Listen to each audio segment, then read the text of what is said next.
Hello viewers and students, आपका साथ की नई क्लास नई वीडियो में बहुत बहुत स्वागत है।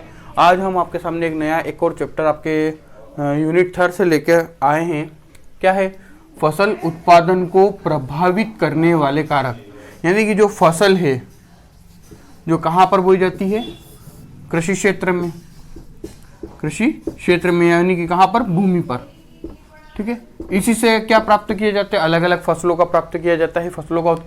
फसलों का वर्गीकरण हम पढ़ चुके हैं कि कौन कौन सी फसलें होती है, किस प्रकार कृषि का वर्गीकरण किया गया है। जिसने वो वीडियो नहीं देखी वो आई बटन पर क्लिक करके वीडियो जरूर देख ले। ये जो भी मैं आपको बता रहा हूँ, मैं बार बार आपको बोलता रहा हूँ कि इसको आप अच्छे से नोट डाउन जरूर करें। क्या करें? Note down. कॉपी में नोट्स जरूर बनाएं। ये आपके आज भी काम आएंगे और ये कल भी काम आएंगे। जब आप एग्जाम में देने जाएंगे तो उससे पहले आप वीडियो देखेंगे नहीं, उससे पहले आप क्या देखेंगे? आपके नोट जो आपने बनाए हैं। ठीक है, तो उस हिसाब से आप प्रॉपर नोट्स बनाए कि हमें यही एग्जाम में लिखना है। अब ऐसे सर से बोझ उतारने के आधार पर याद आया है तो कर लिया, ऐसे नहीं।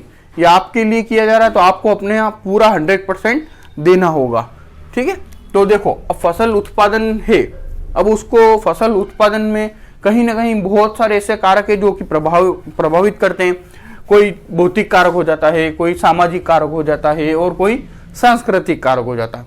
अब तो देखो मैंने बता ही दिया वैसे। अब फसल उत्पादन को प्रभावित करने वाले कारक, सीधा क्वेश्चन आपके एग्जाम में यह आएगा कि फसल उत्पादन को प्रभावित करने वाले कारक कौन कौन से है, उल्लेख कीजिए। निबंधात्मक में भी आ सकता है। देखो ये आपके निबंधात्मक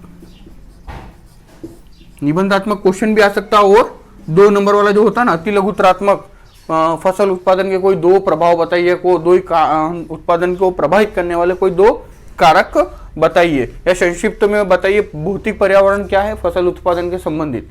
ठीक है, तो ये आपको अच्छे से पढ़ लेना है। तो अब देखते हैं फसल उत्पादन को प्रभावित करने वाले कारक कितने हैं? 3। पहला कौन सा है? भौतिक पर्यावरण, दूसरा है सामाजिक पर्यावरण, तीसरा है सांस्कृतिक पर्यावरण। देखो इसको मैं डिटेल में लिखवाऊंगा तो बहुत लंबा हो जाएगा। इससे अच्छा है मैं आपको एक टॉपिक को अलग अलग डिस्ट्रीब्यूट करके उसके पॉइंटों के माध्यम से आपको मैं बता दूं, आपको समझ भी जल्दी आएगा और आपको यही लिखना है एग्जाम के अंतर्गत। इसमें आप और अपनी मन से ऐड कर सकते हैं। आप भूगोल के छात्र हैं, आप सेकेंड ईयर में आ चुके हैं तो आप इतना तो जानते हैं कि भूगोल में किस प्रकार लिखा जाता है। देखो आर्ट्स ऐसा सब्जेक्ट है, इसके अंतर्गत बहुत सारे ऐसे सब्जेक्ट आते हैं जिसके अंतर्गत आपको लिखना बहुत पड़ता है। क्या करना पड़ता है? बहुत लिखना पड़ता है। जब तक आप उस लिखने की टेक्निक को नहीं समझेंगे तब तक आप अच्छे से नंबर प्राप्त नहीं कर सकते। ठीक है, तो जब मैं ऑनलाइन क्लासों की जगह ऑफलाइन क्लास यानी कि आपसे रूबरू क्लास यानी क्लासरूम में मैं क्लास लेता था तो मैं बताता था कि आपको किस तरह लिखना चाहिए कि अच्छे से अंक प्राप्त कर सके। इसके लिए किस प्रकार का आपको हैंड राइटिंग वर्क करना चाहिए। जिस प्रकार मान लीजिए कि सामाजिक किसे कहते हैं, सामाजिक पर्यावरण क्या है, इससे संबंधित कोई आया तो आपके मन में जो भी कोटेशन आ रही है पहले वो कोटेशन लिख दे अर्थ के रूप में, उस कोटेशन को अंडरलाइन कर दें। ठीक है, फिर उसके बाद सामान्य अर्थ एक और बार लिख दें, सामान्य अर्थ।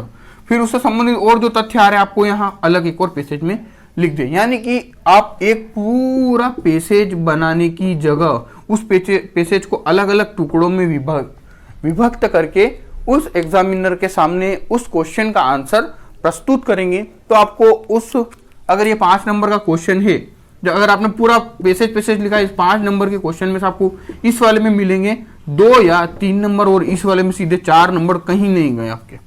ठीक है, वो उस एग्जामिनर उस पैटर्न को देखता है कि बच्चे ने लिखा किस तरह है। लिखते तो सब भी अच्छा है पर एक वे होती है लिखने की, एक ढंग होता है लिखने का। जिस तरह बोलने का ढंग होता है कि कहाँ पर विराम लेना है, कहाँ पर ऊंचा बोलना है, कहाँ पर नीचा बोलना है, इसी तरह एक लिखने का भी एक पैटर्न होता है। उसी आधार पर हम ये इस तरह एक बोलता है ना, अरे तो फक्कड़ बोलता है, कुछ भी बोल देता है, जो मुंह में आया वो बोल देता है, समझ नहीं पड़ती इसको, तो उसके बोलने के ढंग से हमने उसको क्या किया? जज किया। तो इसी तरह बच्चे के लिखने के ढंग से एग्जामिनर उसके मार्क्स को जज कर सकता है, उसके ब्रेन को जज कर सकता है। ठीक है, तो आप कुछ इस प्रकार से लिखेंगे तो आपके अच्छे से अच्छे नंबर प्राप्त कर सकते हैं। तो हम अब देखते हैं कि जो फसल का उत्पादन करना है हमें तो किस प्रकार उसके उत्पादन को प्रभावित करते हैं, यानी कि उसकी रूप में परिवर्तित करते हैं या उसको बाधित करते हैं। ऐसे कारक कौन कौन से हैं? पहला भौतिक कारक, जो पर्यावरण द्वारा प्रभावित करते हैं, प्रकृति द्वारा प्रभावित होते हैं, पृथ्वी हमें खुद प्रभावित करती है। दूसरा होता है सामाजिक कारक और तीसरा होता है सांस्कृतिक कारक। अब इसके उपभाग एक एक करके फर्स्ट, सेकेंड, थर्ड के रूप में हम देखते हैं। हाँ स्टूडेंट्स, अब देखते हैं पहला कारक किस प्रकार फसल के उत्पादन में को प्रभावित करता है, भौतिक कारक या भौतिक पर्यावरण। यानी भौतिक पर्यावरण किस प्रकार फसल के उत्पादन को प्रभावित करता है, तो उसमें भी 3 भागों में डिवाइड किया गया है। देखो, भौतिक कारक 3 रूपों में ज्यादा प्रभावित करता है। पहला होता है जलवायु, दूसरा होता है मिट्टी या मृदा और तीसरा होता है उच्चावच। ठीक है ना। देखो, अब किस प्रकार भौतिक कारक यानी कि जलवायु, मिट्टी और उच्चावच एक फसल के उत्पादन को प्रभावित करते हैं। तो पहला क्या है? जलवायु। अब देखो, जलवायु में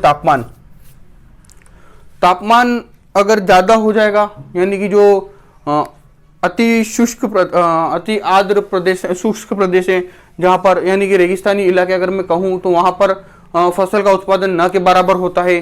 और इसी के विपरीत अगर समान अच्छा तापमान है, क्या है? अच्छा तापमान, यानी कि न एकदम बहुत अधिक न एकदम बहुत कम, यानी कि एक लेवल का तापमान है, यानी कि अच्छा एक 20 डिग्री से लेके 35 डिग्री के अंतर्गत पाए जाने वाला तापमान फसलों के लिए अच्छा उपयोगी होता है। उसके बाद आता है वर्षा। देखो, तापमान अधिक हो जाएगा तो जो जड़ें हैं वो जल जाती है। क्या हो जाती है? जड़ें जल जाती है। वो सही से तापमान के बिना भी आप, यानी कि जो तापमान चाहिए फसल को, उसके बिना भी आप बिना तापमान के फसल नहीं उगा सकते हैं। अगर शीत एकदम बहुत ठंडा तापमान हो जाएगा तो भी प्रॉब्लम, क्योंकि वहां पर भी फसलों का उत्पादन सही ढंग से नहीं हो पाएगा। उस प्रकार की फसलें अलग पाई जाती है। उसके बाद आता है अगला वर्षा। पौधे की ग्रोथ के लिए या फसल की ग्रोथ के लिए वर्षा बहुत महत्वपूर्ण भूमिका निभाती है। अगर वर्षा का जल प्राप्त नहीं होता है तो फिर अलग अलग सिंचाई पद्धतियों द्वारा, नलकूपों द्वारा, नहरों द्वारा, बूंद बूंद सिंचाई पद्धति द्वारा जल लाया जाता है और फसलों को सिंचाई के रूप में दिया जाता है। बिना जल के और बिना तापमान के और बिना सूर्य ताप के फसल उगाई नहीं जा सकती, उसका उत्पादन या प्रोडक्शन नहीं हो सकता है। होगा भी तो फिर वो जो चाहता है किसान, जिस प्रकार की कृषि चाहता है, वो उस प्रकार की कृषि नहीं कर सकता है। तो वर्षा का जल भी बहुत उपयोगी होता है। बहुत अति आर्द्र अगर जलवायु है और वर्षा बहुत अधिक हो रही है तो भी प्रॉब्लम, क्योंकि उसके साथ जैसे अगर बाढ़ जैसा आसार हो जाते हैं तो उसके साथ क्या होता है कि फसल भी बह के चली जाती है, पूरी तहस नहस हो जाती है। तो पर्याप्त मात्रा में क्या होनी चाहिए? वर्षा होनी चाहिए। पाला, अब पाला भी एक जलवायु घटक है। इसके अंतर्गत क्या होता है कि जो अधिक पाला होगा, यानी कि अधिक सर्दी यानी कि ओले टाइप भी गिरते हैं उसमें। ठीक है, तो वो क्या होता है कि फसलों के लिए हानिकारक होता है। जो यूरोपियन कंट्री है, उत्तरी अमेरिका है, कनाडा है, इस प्रकार के जो शीत क्षेत्र है, यानी जहाँ ठंड अधिक पड़ती है, वहां पर पाला प्रभावित कृषि की जाती है। वहां पर पाला अधिक गिरता है, यानी ठंड अधिक पड़ती है, तो उसमें उस क्षेत्र में उस प्रकार की ही कृषि की जा सकती है। ओके, अगला है सूर्य ताप। सूर्य का ताप किस प्रकार प्रभावित करता है? जैसे कि मैंने कहा आपको तापमान जरूरी है, जिस तरह वर्षा जरूरी है, उसी प्रकार सूर्य ताप भी आवश्यक होता है। क्योंकि संचरण क्रिया करने के लिए, अंकुरित होने के लिए, यानी फसल उत्पादन में और प्रोडक्शन में उसका अंकुरण होना, उसका बीज से पौधा बनना, पौधे से फल बनना, वो सभी कार्य सूर्य ताप के द्वारा ही होता है। हाँ, अब अगला है सूर्य ताप के बाद, यानी कि जलवायु में कौन कौन से घटक होते हैं? तापमान फसल के उत्पादन को प्रभावित करते हैं, वर्षा, पाला और सूर्य ताप, ये सभी जलवायु के अंतर्गत आते हैं। अगला है मिट्टी या मृदा। अब मृदा या मिट्टी किस प्रकार फसल के उत्पादन को प्रभावित करती है, तो जरा देखते हैं कौन कौन से कारक है। उर्वरकता, यानी कि मृदा के अंतर्गत जो मिट्टी होती है वो उसमें उर्वरकता पाई जाएगी तभी उसमें प्रोडक्शन हो सकता है। बंजर भूमि में कभी फसल का उत्पादन नहीं किया जाता है। फिर उसकी उर्वरकता बढ़ाने के लिए अनेक जो रसायन होते हैं, जो रसायनों का उपयोग करके उर्वरकता बढ़ाई जाती है। तो जो उर्वरकता भूमि यानी कि उर्वरकता भूमि यानी कि जो सही रूप में उपयोगी है, यानी कि जिसमें जीवाश्म भी पाया जाए, आर्द्रता भी पाई जाए, सभी अच्छी क्वालिटी की, जैसे काली मृदा है, जलोढ़ मृदा है, काप मिट्टी है, यानी कि जो वो मृदा जो कि वर्ष भर नए रूप में बिछती रहती है, नई जलोढ़ मृदा उर्वरकता मृदा के अंतर्गत आती है। फिर आते हैं जीवांश। जीवांश क्या होता है? फॉसिल होता है, ठीक है ना, जो जैसे कि डायनासोर वगैरह है, ये जो पुराने थे जीव जंतु थे, पेड़ पौधे थे, ये सभी क्या हो गए? अंदर पृथ्वी में समाहित हो गए। फिर इनको खोद करके हमने कोयले के रूप में, पेट्रोलियम के रूप में, जीवांश ही तो है ये सब, पेट्रोलियम, कोयला वगैरह ये सब, ठीक है। तो जीवांश की मात्रा जिस मिट्टी में पाई जाती है उसमें उर्वरकता की मात्रा अधिक होती है, वो अधिक उपजाऊ मृदा होती है, ठीक है। अगला है आर्द्रता। उसके लिए आर्द्रता भी जरूरी होती है। किसके लिए? मृदा में आर्द्रता नहीं होगी तो वो सूख जाएगी। देखो, थोड़ी आप जब भी आर्द्र मृदा को अड़ोगे या मिट्टी को अड़ोगे तो आपको ठंड का एहसास होगा। क्यों? क्योंकि आर्द्रता किसी होती है? ठंडी होती है। तापमान, मृदा का तापमान भी फसल उत्पादन को बहुत अधिक प्रभावित करता है। अगर तापमान अधिक होगा तो मृदा एक दूसरे से बिखर जाएगी, कणों के रूप में विभक्त हो जाएगी। तापमान सही होगा उसका, मृदा का, तो वो एकजुट, देखो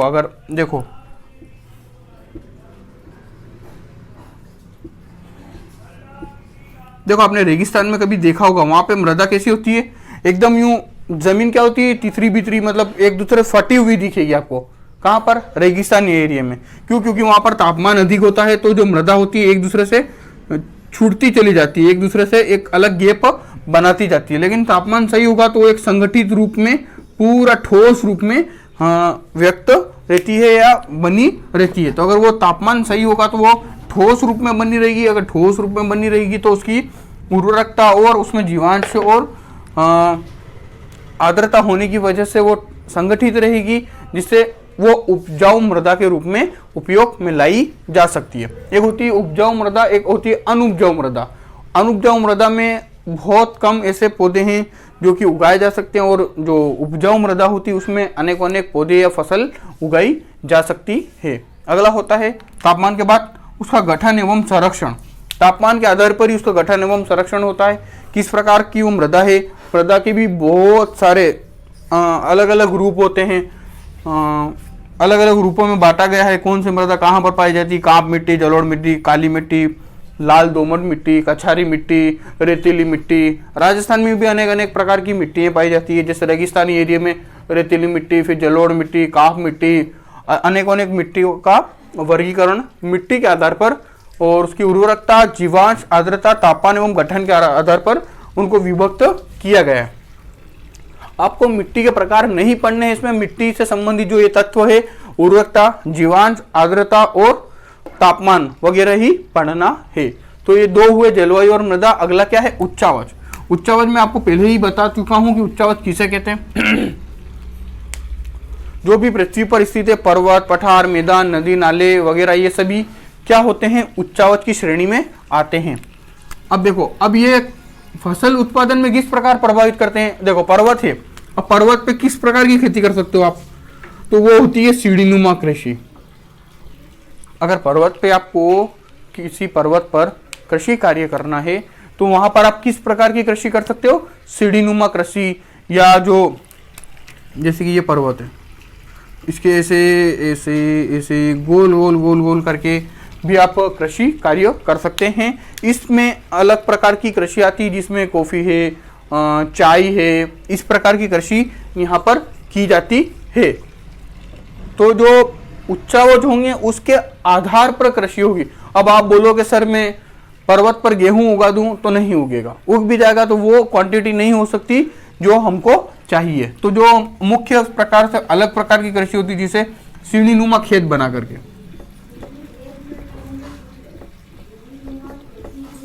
सीढ़ीनुमा खेत बना करके पर्वतों पर कृषि की जाती है। अगला है पठार।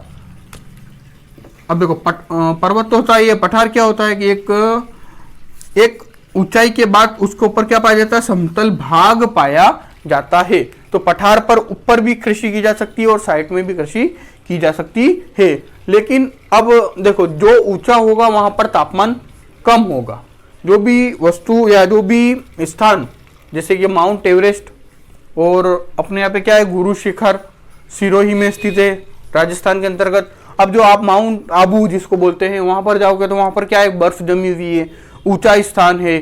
तो जैसे राजस्थान का सबसे ऊंचा पठार कौन सा है, उड़िया का पठार, वहां पर भी कुछ मात्रा में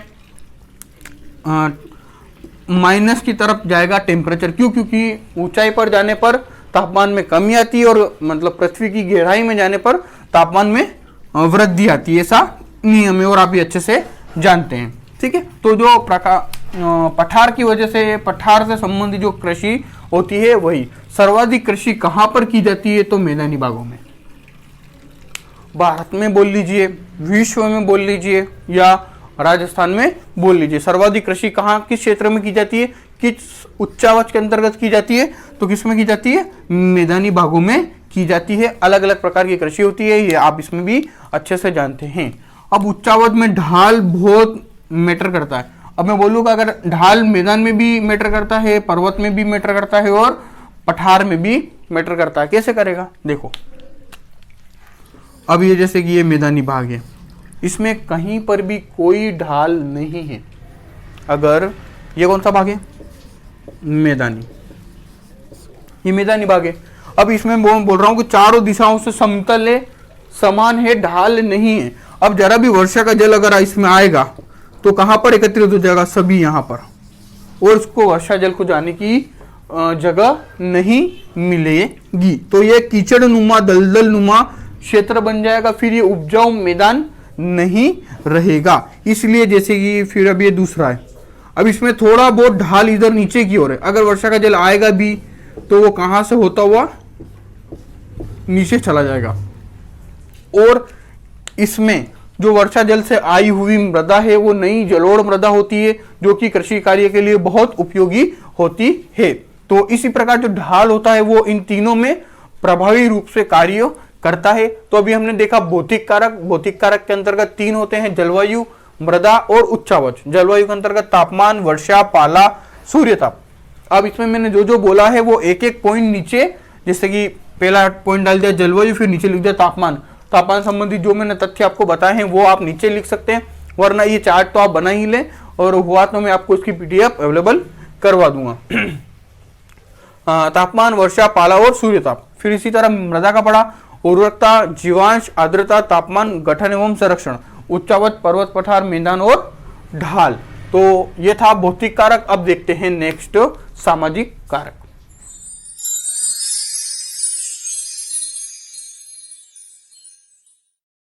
हाँ स्टूडेंट्स, अब देखते हैं दूसरा कारक, सामाजिक पर्यावरण या सामाजिक कारक।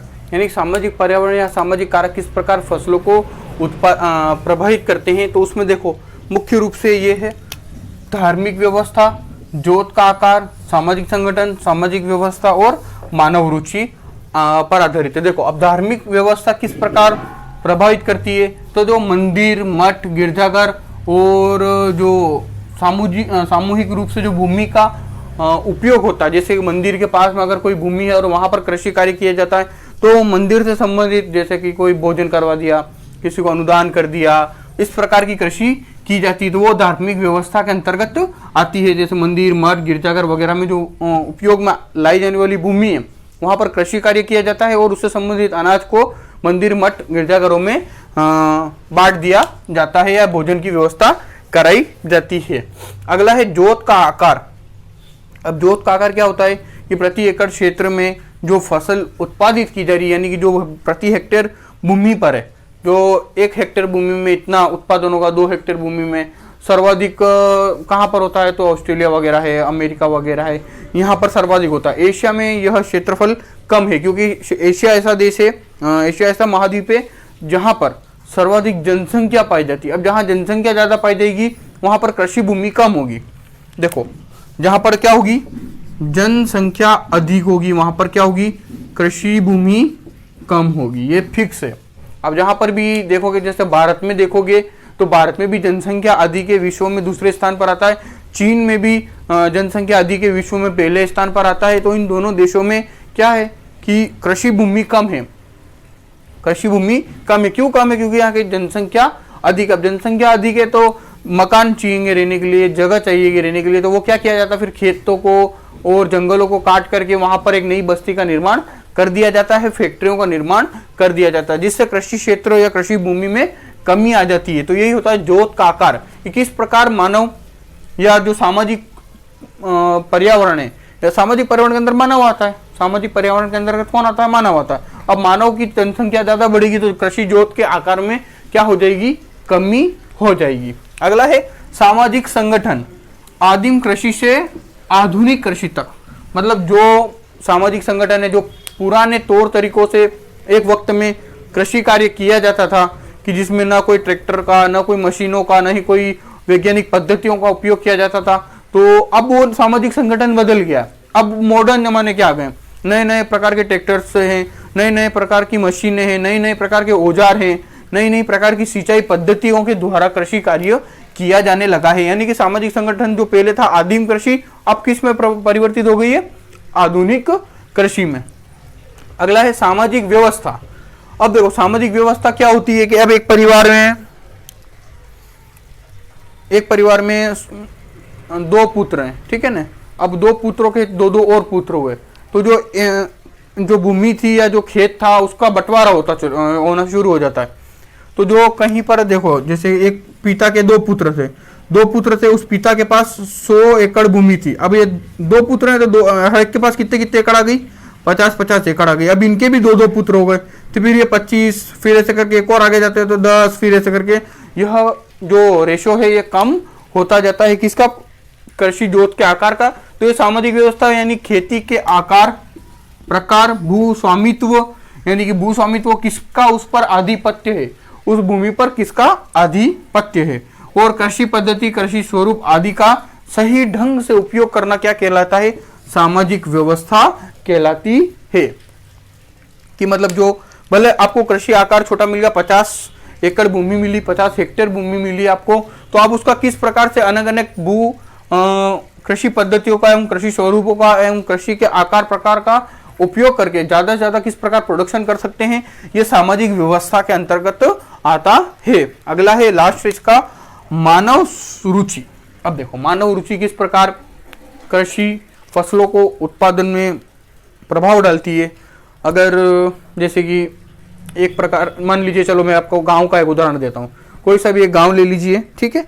एक गांव है ए नाम का, उस गांव में गांव में तो क्या है कि थोड़े अलग मेंटेलिटी के लोग रहते हैं। एक जो नगर होता है उसमें अलग मेंटेलिटी के लोग रहते हैं, आप अच्छे से जानते हैं। कुछ ऐसे जो मेरे स्टूडेंट जो गांव में रहते हैं वो गांव की वातावरण को अच्छे से जानते हैं। कुछ मेरे स्टूडेंट ऐसे हैं जो नगरों में रहते हैं, तो वो नगरों के वातावरण यानी एटमॉस्फेयर से मिले जुले हैं। अब मैं अगर गांव के अंतर्गत स्ट्रॉबेरी की खेती करता हूँ, ठीक है, गांव के अंतर्गत स्ट्रॉबेरी की खेती करता हूँ और वहां पर एक शॉप लगाता हूँ स्ट्रॉबेरी की, तो कितने व्यक्ति ऐसे हैं जो स्ट्रॉबेरी खरीदेंगे, 100 में से 1 या 2। अब वही मैं खेती कहाँ करूँ, गांव में, नगर में। अब वो नगर में मैंने स्ट्रॉबेरी खेती की और एक स्टॉल लगाई।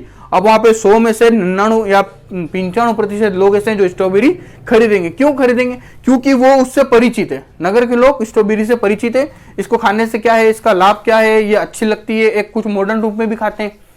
अब वही अगर मैं देखूं गाँव के लोग, अब गाँव के लोग इससे अच्छी तरह से परिचित नहीं है। दूसरी बात, वो पैसा फालतू जाया नहीं करते हैं, उनके पास इतना ही होता है कि वो अपना दिनचर्या, अपना घर बार चला सकें। कुछ तो ऐसे होते हैं आज ही कमाया आज ही लाया, न्यू वाली बात होती है, ठीक है ना।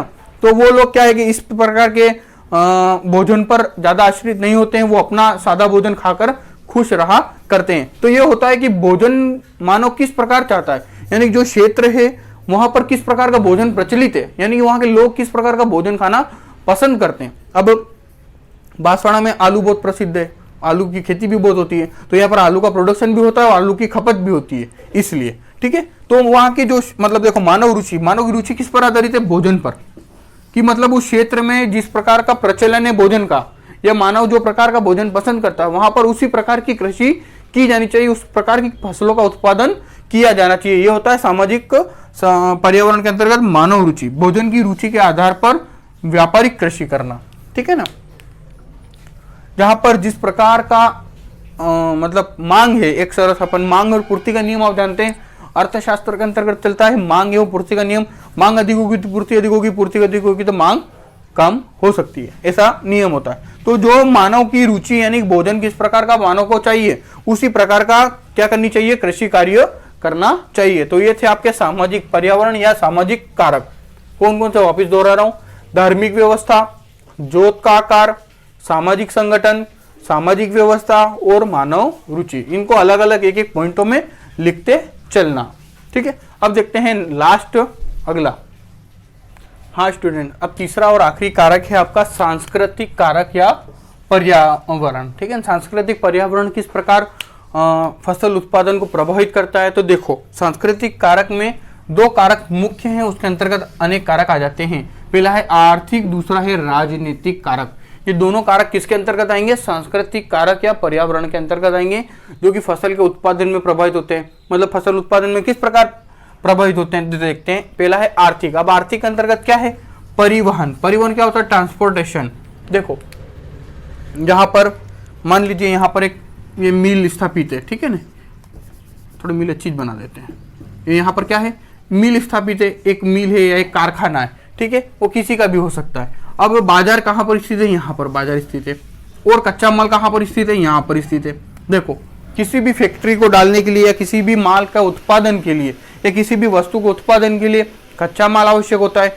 तो चलो एक उदाहरण लेते हैं। जैसे आपको फर्नीचर बनाना है, बेड बनाना है या कुर्सी बनानी, ठीक है, कुछ भी बनाना फर्नीचर से रिलेटेड। अब आपको कच्चा माल क्या चाहिए, लकड़ी। क्या चाहिए, लकड़ी। अब लकड़ी कहाँ मिलेगी, जंगलों में। तो जंगलों से मान लीजिए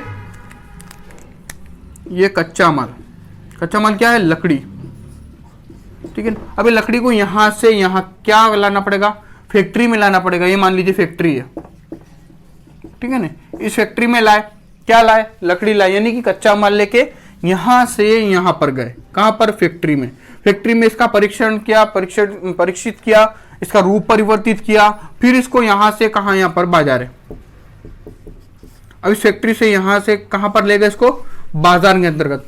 और फिर ये बाजार से दूसरों के घरों तक जाएगी, यानी कंज्यूमर तक जाएगी। अब जो कच्चा माल को यहां से यहां ले गए, यहां पर भी यातायात की आवश्यकता है, यानी कि परिवहन की आवश्यकता है। और जो फैक्ट्री से यहां पर यानी कि दुकान में लाए, एक तरह से ये समझिए, या बाजार में लाए, तो भी आपको किसकी आवश्यकता है, परिवहन की।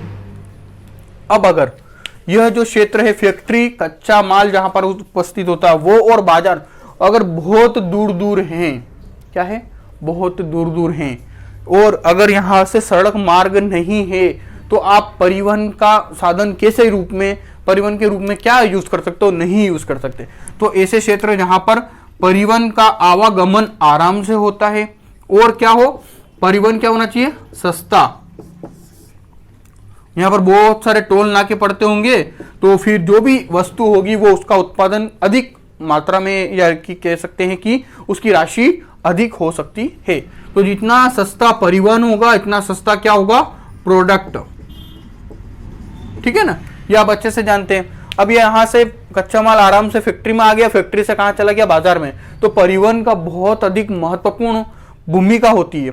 अब अपन क्या पढ़ रहे हैं, फसल पढ़ रहे हैं। फसलों के संदर्भ में समझो तो हमने यहाँ से गेहूं ले लिया, गेहूं कहाँ मिलेगा, खेतों में। खेतों से लिया, कहाँ पर ले गए, फैक्ट्री में। फैक्ट्री से उसको परिष्कृत करके अलग अलग रूपों में बांट करके फिर कहाँ पर ले जाते हैं, बाजारों में ले जाते हैं। या दालें वगैरह होती है, कुछ इसी प्रकार से प्रोसेस करती है, कच्चा माल के रूप में दालें यहाँ से यहाँ तक जाती है फैक्ट्री में, फैक्ट्री से बाजार में आ जाती है। तो परिवहन जो होता है कि अगर सस्ता सुलभ परिवहन स्थित है, परिवहन के मार्ग जो बराबर बने हुए हैं, हाईवे है, अच्छा है, सुलभ है, तो उसकी लागत कम आती है। तो लागत कम आएगी तो जो प्रोडक्ट उत्पादित हुआ है उसकी मात्रा भी, उसकी जो प्राइस होती है वो भी नॉर्मली रहती है। तो इसलिए जो फसल उत्पादन में परिवहन बहुत अधिक महत्वपूर्ण भूमिका निभाता है। उसके बाद आता है श्रम, लेबर। श्रम होता है लेबर। लेबर की भी आवश्यकता होती है। क्यों होती है कि जो अगर जैसे कि मान लीजिए आप जिस खेत में काम कर रहे हैं, एक तो होता है कि नॉर्मल खेत, एक होता है बहुत विस्तृत विशाल खेत, ठीक है ना, जिसमें बहुत अधिक श्रमिकों की आवश्यकता होती है तोड़ने के लिए। कुछ काम तो मशीनों द्वारा हो सकता है। अब मशीनों को चलाने के लिए भी तो कहीं ना कहीं श्रम की आवश्यकता होती है। अगर उस क्षेत्र में सस्ता सुलभ श्रम उपलब्ध है कि योग्य भी हो और सस्ता भी हो, अगर ऐसा श्रम आपके आसपास उस क्षेत्र में उपलब्ध है तो जो फसलों का उत्पादन है वो अधिक मात्रा में होगा और कम प्राइस में होगा। तो जो दूसरा कारक क्या है, श्रम, ये भी फसल उत्पादन में बहुत महत्वपूर्ण भूमिका निभाता है। अगला बाजार मैंने आपको बता ही दिया, क्योंकि बाजार से, फैक्ट्री से जो माल आता है वो कहाँ पर बिकता है, बाजारों में बिकता है। अगर फैक्ट्री के आसपास है तो बहुत अच्छी बात है, वरना दूर होगा तो वो प्रोडक्ट का प्राइस क्या हो जाएगा, बढ़ जाएगा, प्लस में हो जाएगा, ठीक है ना। तो बाजार कैसा बाजार है, उसमें एकाधिकार का बाजार तो नहीं है, सस्ता सुलभ बाजार है कि नहीं, इस प्रकार का भी देखा जाता है। जो बाजार है, बाजार भी फसलों के उत्पादन में या फसलों के निर्यात में बहुत अधिक भूमिका निभाता है, ठीक है। अगला है पूंजी।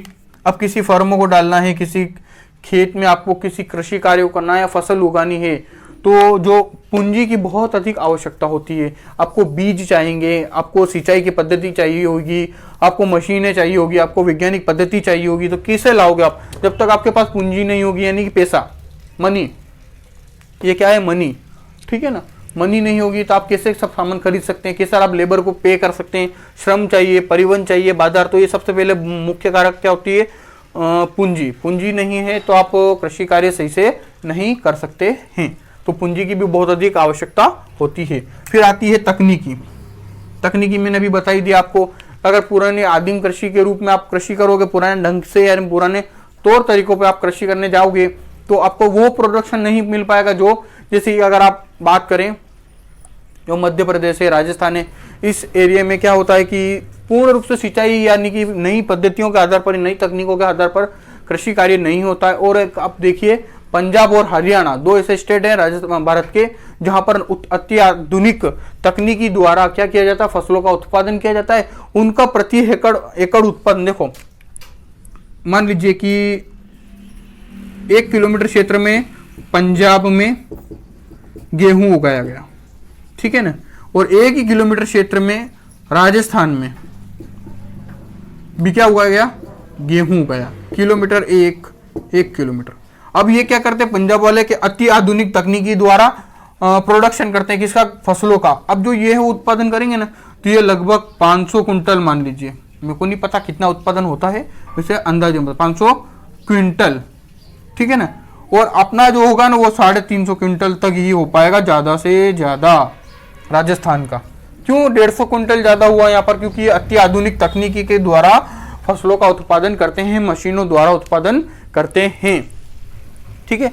अब तकनीकी तो मशीनीकरण भी इसके अंतर्गत ही आ गया। अब आप यही भी समझ सकते हैं, अत्याधुनिक मशीनों द्वारा उत्पादन करना, ज्यादा इसमें डिटेल समझाने की जरूरत नहीं है, आप इसको एक एक लाइन में लिख सकते हैं।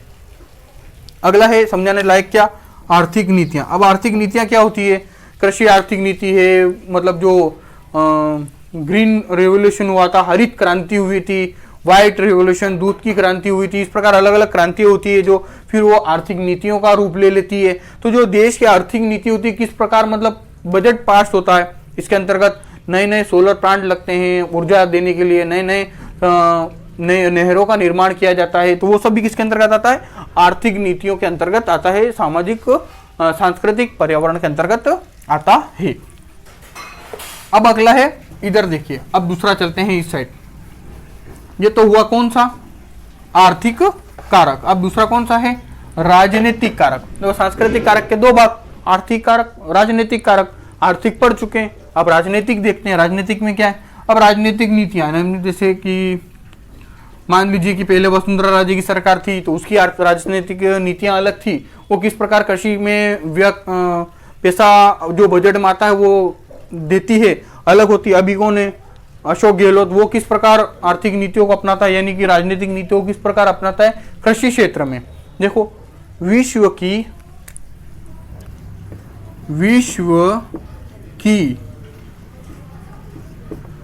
1/2 से अधिक जनसंख्या किस पर आधारित है, कृषि पर आधारित है। ये बात आप नोट कर लेना, विश्व की आधी से अधिक जनसंख्या किस पर आधारित है, कृषि कार्य पर आधारित। अगर भारत की बात करें तो लगभग 61 से 65% जनसंख्या किस पर आधारित है, कृषि पर जुड़ी हुई है, ठीक है ना। तो अब देखते हैं राजनीतिक कारक, यानी कि पॉलिटिक्स किस प्रकार फसलों के उत्पादन को प्रभावित करती है। अगर राजनीतिक नीतियां अच्छी है, बजट में बिल पास होता है किससे संबंधित, फसलों से, तो वहाँ का जो फसल उत्पादन है वो अत्यधिक होगा। अंतर्राष्ट्रीय संबंध, अब देखो भारत है, पाकिस्तान है, नेपाल है, भूटान है, म्यांमार है, चीन है और अफगानिस्तान वगैरह जो आसपास की कंट्री लगती है किससे, भारत से। अगर वहाँ पे सभी के क्या है, अच्छा संबंध, अंतर्राष्ट्रीय संबंध अच्छा है। राजनीतिक संबंध, कौन सा, राजनीतिक संबंध, दो लड़ाई होती थी, एक प्रधानमंत्री इधर का एक प्रधानमंत्री उधर का, दोनों लड़ाते हैं और लड़ने वाला कौन होता है, दोनों के सैनिक, ठीक है ना। तो कहीं ना कहीं तो ये अंतर्राष्ट्रीय जो संबंध है ये फसलों के उत्पादन पर इसलिए प्रभावित करते हैं कि जैसे मान लीजिए नेपाल है, पाकिस्तान है या कोई और सा भी देश है, बांग्लादेश है, और बांग्लादेश को गेहूं की आवश्यकता है तो वो कहाँ से लेगा, भारत से। पर अगर भारत और बांग्लादेश के संबंध अच्छे नहीं है तो वो कहाँ से लेगा, कहीं और से लेगा। क्यों लेगा, क्योंकि उसके अंतर्राष्ट्रीय संबंध भारत के साथ अच्छे नहीं है। तो एक प्रकार से कृषि का आदान प्रदान होता है अंतर्राष्ट्रीय संबंधों के माध्यम से। क्षेत्रीय कृषि विधियां, हर एक क्षेत्र की अलग अलग कृषि विधियां होती है। राजस्थान में अलग कृषि विधि अपनाई जाती है, उत्तर भारत में अलग अपनाई जाती है, दक्षिण भारत में चावल ज्यादा होता है तो उसकी अलग प्रकार की कृषि पद्धति होती है। और अगला होता है कृषि परिषदें। कृषि परिषदें क्या होती है, जिस तरह नगर परिषद होती है इसी तरह कृषि परिषद भी होती है, यानी कि एक बोर्ड की स्थापना की जाती है जिसके अंतर्गत एक पोर्टल अवेलेबल कराया जाता है। उसके अंतर्गत कितना प्रोडक्शन हो रहा, कितना लाभ हो रहा, कितना हानि हो रही है, इन सभी का ब्यौरा इस कृषि परिषदों के द्वारा रखा जाता है, यानी लेखा जोखा रखा जाता है एक तरह से कृषि कार्यों का। कहां पर, देश में। अनुदान एवं ऋण नीतियां, अब कितना अनुदान, मैं अभी बताया था आपको, बजट पास करती कौन, संसद बजट पास करती है, बजट के अंतर्गत फिर देश राज्यों को दिया जाता है, फिर राज्य के मुख्यमंत्री राज्यपाल मिलकर के अलग अलग नीतियों के लिए अलग अलग बजट का बंटवारा करती है। तो अब उसमें कृषि से संबंधित कितना बजट पास हुआ है, कृषि के कार्यों के लिए कितना बजट पास हुआ है, वही आता है कृषि अनुदान एवं कृषि ऋण नीति के अंतर्गत। अगर ज्यादा बजट पास होगा तो वहां पर सिंचाई, जहां पर सिंचाई क्षेत्र नहीं है, जैसे कि अगर हम राजस्थान की बात करें तो राजस्थान का ऐसे ये इधर वाले जो 4-5 जिले हैं जैसे कि गंगानगर है, बीकानेर है, जैसलमेर है, बाड़मेर है, जोधपुर है, ये ऐसे जिले हैं जहां पर बहुत कम पानी आता है। क्यों, वर्षा नहीं होती है, यहाँ पर नहरें भी नहीं थी, तो फिर एक इंदिरा गांधी लिफ्ट नहर निकाली गई। कौन सी, इंदिरा गांधी लिफ्ट नहर, इन्हीं राजनीतिक गतिविधियों के आधार पर निकाली गई, जो कि गंगानगर से लेके बाड़मेर तक स्थित है। तो इसी से संबंधित जो भी इसका जल ही लेकर के सभी क्या करते थे, पेयजल के लिए भी उपयोग में लाने लगे और किसके लिए, सिंचाई के लिए। तो इस प्रकार की जहां पर नदी नहरें वगैरह नहीं है, नाले वगैरह नहीं है, जल की सुविधा नहीं है, संसाधन की सुविधा नहीं है, सिंचाई की सुविधा नहीं है, वहां पर वो उपलब्ध करा सके तो जो अनुदान आता है या ऋण आता है उसका उपयोग सही माध्यम से, सही रूपों में, सही लोगों तक किया जा सके, वो होता है राजनीतिक कारक। तो आप समझ चुके होंगे कि सांस्कृतिक कारक किस प्रकार प्रभावित करते हैं, सामाजिक कारक किस प्रकार से प्रभावित करते हैं, आर्थिक कारक अनेक, मुख्य रूप से 3 कारक थे, तीनों कारक आप लोगों ने अच्छे से पढ़ लिए हैं। आई होप ये आपको समझ आया होगा। इसको एक एक पॉइंटों के माध्यम से नीचे लिख सकते हैं आप चाहें तो, वैसे नहीं लिखेंगे तो भी चल जाएगा, पर आपको एग्जाम के पॉइंट ऑफ व्यू से लिखना जरूरी है। आप अभी आप अपने हिसाब से मैंने जो बोला है उसको, वीडियो को आप पूरा देखा करें, इसलिए मैं हमेशा बोलता हूँ, ठीक है। तो आप अलग अलग पॉइंटों को अलग अलग माध्यम से भी लिख सकते हैं। और आई होप ये वीडियो आपको पसंद आई होगी, समझ आई होगी। अच्छी लगे तो लाइक करना, कमेंट करना, शेयर करना। मिलते हैं इसी प्रकार की नेक्स्ट वीडियो में। Thanks for